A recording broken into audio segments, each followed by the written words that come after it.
This is the first Beer Brackets review where I'm actually like getting buzzed halfway through. It's the Backwoods Bastard. It's the Backwoods Bastard. Yeah. It is a sludgy experience that I am excited for.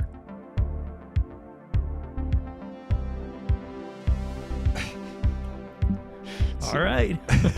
I can see it in your face. So This is, I mean, this has the distinction of being the highest alcohol, the highest ABV beer we've ever reviewed on Beer Brackets. it does. And it's, I don't think it's by chance that the name. I think you got to be a Backwoods Bastard to be drinking this beer on a whatever night of the week this is. I like that he resembles like a wizard. Like he has this long beard, but instead of having a staff, he has an axe. I know. You don't want to be wielding an axe after drinking a couple of these. That is for sure. No, do not. Definitely. Well, welcome back to Beer Brackets, everybody. And today we are finally tackling the Founders Brewery. You know what? I have never tried a Founders beer in my life. Based out of Michigan, currently brewed in Grand Rapids, Michigan, the Founders Brewery is a pretty well-established American craft beer brand. I mean, they've been around for quite some time now, and they are really, really established in the marketplace. And they do have quite a few really recognizable brands that they do offer. This one in particular is the only one that I can get in Ontario here. It came up magically at my local LCBO here liquor store. I was so happy because you've talked about Founders beers before on different episodes of ours. I believe you've talked about their Breakfast Stout, if I'm not mistaken, on one of our episodes. And so their beers always sounded delicious to me. And just the name value alone, I've always wanted to try their beers. So today, my friend, we will be doing a full Beer Brackets beer review on the Founders Backwoods Bastard. I cannot wait. This is amazing. Isn't it awesome? Yeah. I think it's also pretty special that it's a properly aged beer in cask, in barrels. It's a Scotch ale to begin with. I spent some time in some nice barrels. Previous episodes, I'm sure everybody knows that we tend to like that kind of beers. We tend to like our barrel-aged beers. And what's interesting about this one, a little bit of background on the Founders Brewery. I mean, there was a period of time they were in danger. They were a bit in financial straits a little bit. And there wasn't a lot of certainty around whether or not they would be able to keep up production moving forward. But there was one particular beer that they came out with that kind of saved them, so to speak, and gave them a little bit of boost in popularity enough to be able to sustain themselves moving forward and keep growing at that point. And that was their Dirty Bastard Scotch Ale. And so the Backwoods Bastard here is a barrel-aged version of the Dirty Bastard. We're going to get flagged so hard on YouTube for this. I'm going to try and keep it's just going to come out too many times. I don't know if they're counting it, but this is going to be lock up your kids for this episode of Beer Brackets. No kids here. I'm sure YouTube is counting, but that's fine. Like we're it's in the name. We can't. Sorry, not much we can do about it. The Backwoods 11% ABV, my friend. I am ready. Apparently, this beer is an experience. It is a sludgy experience that I am excited for. I'm ready to go. Me too, my friend. I think we should dig in and see what comes from it. Let's do it, buddy. I still don't have my bottle cap opener here, so I'm still going to use my camera lens cap. That's perfect. Woo! Yes! And the lens cap is still in good shape, too. It's got some beer scars on it, but battle scars. Oh, my God. Ooh. This is going to be potent. I'm going to move it here close to the mic. Maybe they can smell it, too. I think it's it's potent enough. It might go through. Oh. Yeah, that's good. Oh, you can hear it. When you pour it out, you hear like that gulp. That like it's the Backwoods Bastard. It's the Backwoods Bastard. Oh my God. he makes a sound there. He's ooh. He's upset. Why haven't you tried me before? Oh wow. Oh my God. This is an experience. Cheers, buddy. Aroma cheers. Cheers to you, my friend. What do you think? Wow, this has some amazing notes on the nose. This is fantastic. You know, dark chocolate, Wow. like the 99% chocolate, that kind of like very deep and dark. Cacao. Almost like butterscotch edge to it, Yeah. with deep notes of deep roasted notes of caramel and almost like a hint of espresso. Like there's so many things going on in this thing here. Like it's amazing. I love how when you say espresso, your Italian accent comes out. It's silly. Yeah, it little- switches. A note of Espresso. espresso. Yeah, it's just like it's a. I can't say that word in English. No. It doesn't work. And nor should you have to. I think you said it. You say it absolutely perfectly, beautifully. Thanks, my friend. Loving everything that I'm smelling here in this beer. It's really well done, all in balance. It's hard to find flaws in this. Like I would say, the only thing it has like a little bit of a sweetness presence.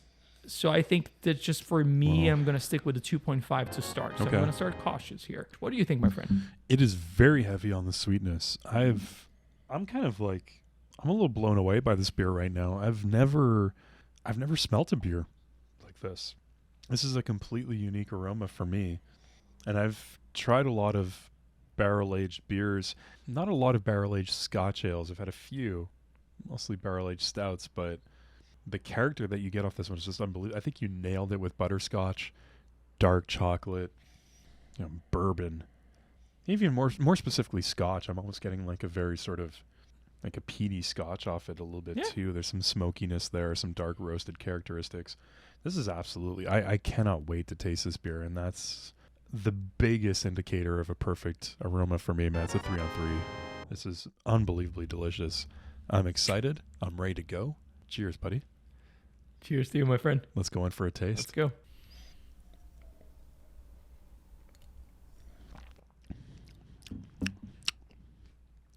Oh, wow. Whoa. Ooh. This, my friend, is a rare occasion. This, for me, is a beer experience. This is fantastic. This is such a unique beer. This is one of those rare beer experiences, man. I'm happy we're going to share this together. This is great. Very happy to hear that, my friend. Yeah. This makes everything so much better. No, really, really, really does. Like, it's nice when you find a beer that you like, but it's even better when you are enjoying it with a friend. I think Exactly. there's nothing better than that. No. Like somebody that you can tell your joy to and experience it together. It's fantastic. Exactly. So on the taste for me is quite impressive how being so strong on the characteristics from the nose, Yeah. the taste is actually more subtle than I expected. Much. But Yeah. much more subtle, right? Yeah. Like, but it's so well done and so well packed with all those flavors. I will say right up front, like I was kind of being a little bit afraid that sweetness would jump very strongly forward. Don't be But afraid. it didn't. Let it happen. I was a little bit, Let the beer happen. Let it come to you. That axe there was scaring me a little bit. I don't blame you, though. Yeah, look at that menacing looking Backwoods Bastard on the front there. The sweetness is actually very subtle. Yeah. Dark chocolate is my main note, surrounded by this nice, like you said, like almost like slightly peaty, but almost like smoky presence with some deep roasted characteristics that then like evolve into a little bit of butterscotch, and then that chocolate that wraps everything around. Yeah. 3 on 3, my friend. Like, this is beautifully done. Beautifully done. You said it perfectly. You expect it to be so much sweeter than it actually is based off the aroma. You get those sweetness characteristics, but in a very sort of mellow, really palatable way. Butterscotch, chocolate, sort of peaty roasted sort of scotch. I'm blown away by this. I cannot find any faults. It's unique, and uniqueness combined with really enjoying it and not finding any faults always equals a 3 on 3 for me. Now, let's do our little mouthfeel refresher tradition here, and let's see what we think about that. Let's hear the bastard again. It's interesting, right? Because there's like very little, there's some carbonation to it, but I guess like most barrel aged beers, it's not. The carbonation's kind of secondary. Well, I think they, rightfully so, like lose some from the extended barrel aging, but they're gaining other characteristics in exchange, like some of those deep notes. Yeah. Man, I'm getting those high alcohol beer sweats. You can feel it. You can definitely feel water. the presence of the alcohol. Oh, you feel the 11%. You feel it. You don't taste it, but you feel it. And I will say that's wizardry right there, because I would never guess this was 11%. It's obvious that it's high. I would never guess 11. I would say 8, 9, but pushing like past 10, never. Yeah.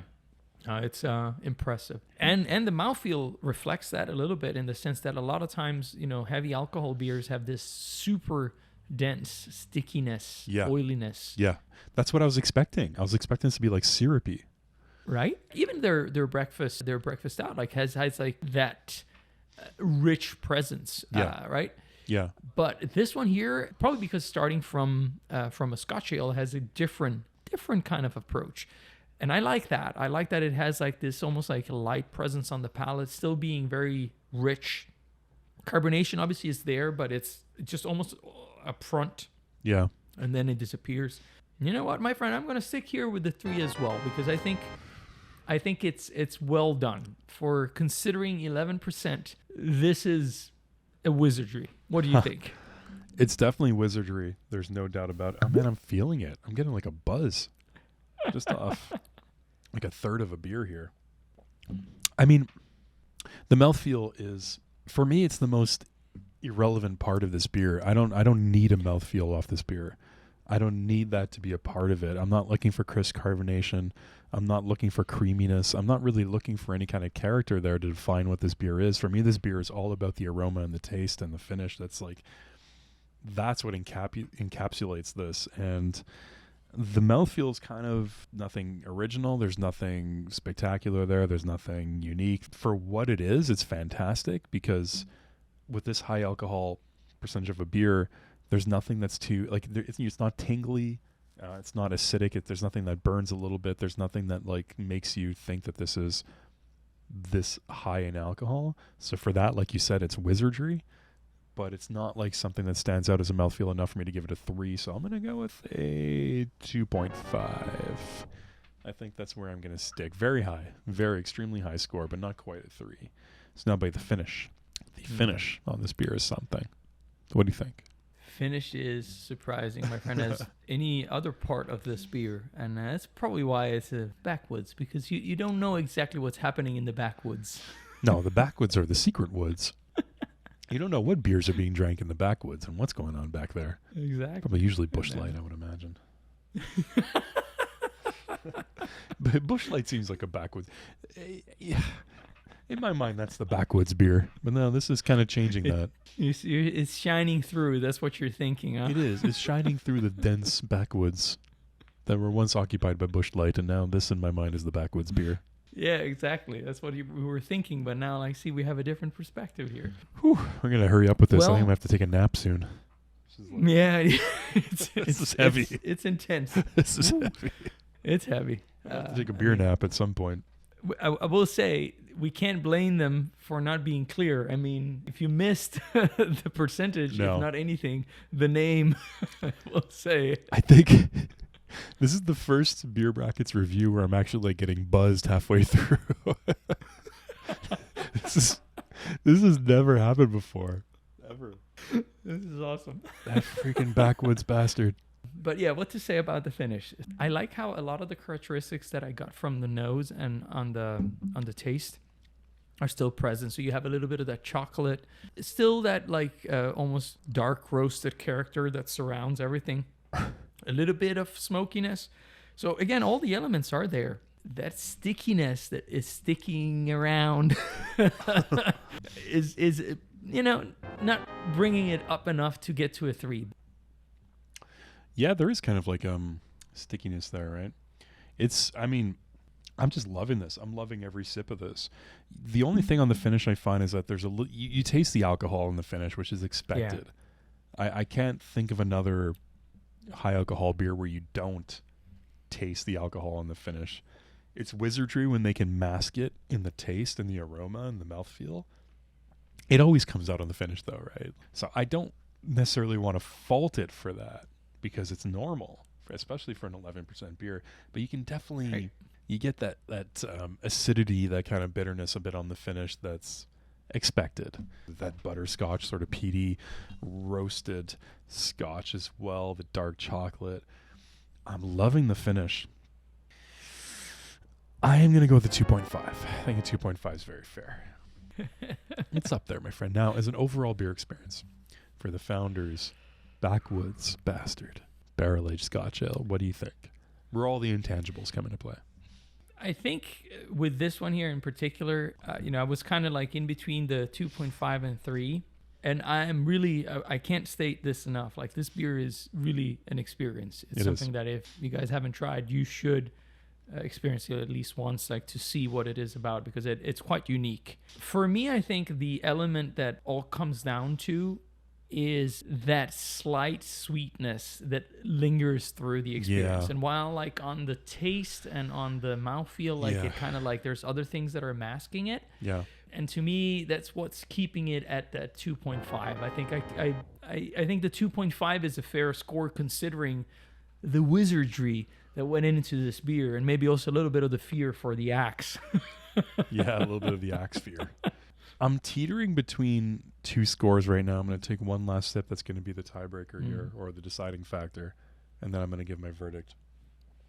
Beer meditation, my friend. It's well encouraged. Oh, this is a tough one. You said it perfectly. This is a beer experience. If you are a fan of beer, if you enjoy unique beer experiences, I definitely recommend picking this one up and sipping it, enjoying it when you have the time to. This would pair perfectly if you're a cigar kind of guy. If you have a beer fire open, light up a cigar, pour out this one, sip it by your beer fire. A beer experience for the age. It's a gentleman's beer experience, I would say. Can I go up to a 3? Not quite. And I think for you, it's the sweetness. For me, it's that sort of alcohol hit on the finish. That as I'm going through here, I still have a lot of beer in the bottle. So I've maybe drank about half of it at this point, maybe a little bit less. And I'm already fatiguing a little bit from that alcohol presence on the finish, which is normal from an 11% beer. But again, if I'm going to give it a perfect score, it would have to have something else to compensate for that and to make me forget about it. But I'm not forgetting about it. So I think a 2.5 is very fair, buddy. So we rated different categories differently, but overall, at the end, it came out to the same score for Alessandro and I. A total of a 4.5 on 5 for the Founders Backwoods Bastard, which is an outstanding beer. And there you go, everybody. If you can get your hands on the Backwoods Bastard, definitely drink it in a situation where you can go to bed afterwards, or where you can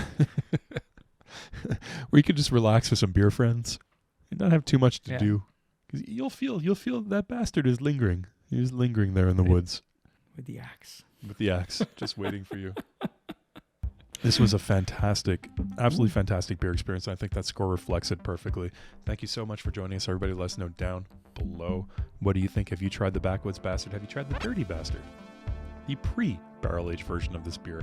What do you think about it? What do you think about Founders in general? Let us know down below. And whatever you do, don't forget to close your beer brackets. There you go. There you go. Cheers, everybody. We'll see you next time. Cheers.